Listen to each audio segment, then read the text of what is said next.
that's something we need to see more of, is people that are willing to do what it takes to be a leader in the space. The learning curve is steep.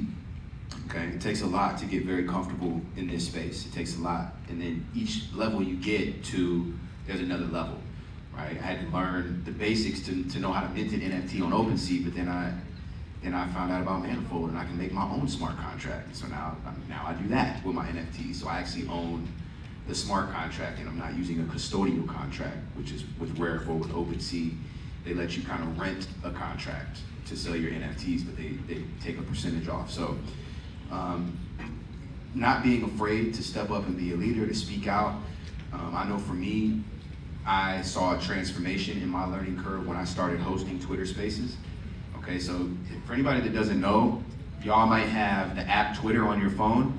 A really great way to learn more about Web3 is to jump into what's called Twitter Spaces or Clubhouse rooms. Twitter Spaces is Twitter's version of Clubhouse. But when I was onboarding, that's what we call getting into NFTs and Web3. When I was onboarding, I spent days and days listening to people on Twitter Spaces explaining the basics of Web3 and talking about NFTs, and just being around the language and being around the conversation is one of the fastest ways to learn and increase the learning curve.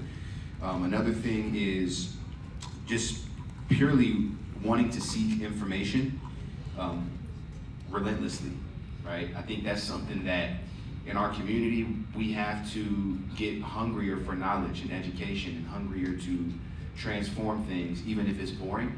It takes a lot of perseverance. You know, I'm an artist, I make music, I make paintings, I love entertainment. But I know for a fact I have to turn my entertainment mind off sometimes and really get my reading brain on, and really get my study brain on.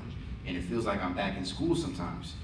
But I've learned to love that feeling of getting back in school and learning how to create something new.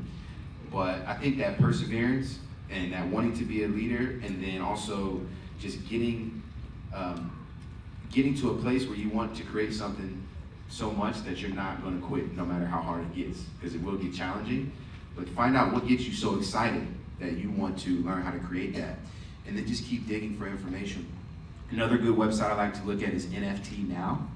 They have blogs, they have news media, they had an event that they just did for Art Basel. It was all Web3. They shut down downtown. It's called the Gateway. But I think it was free.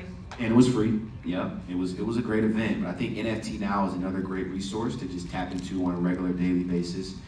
But yeah, I would say be a leader. Get on Twitter Spaces.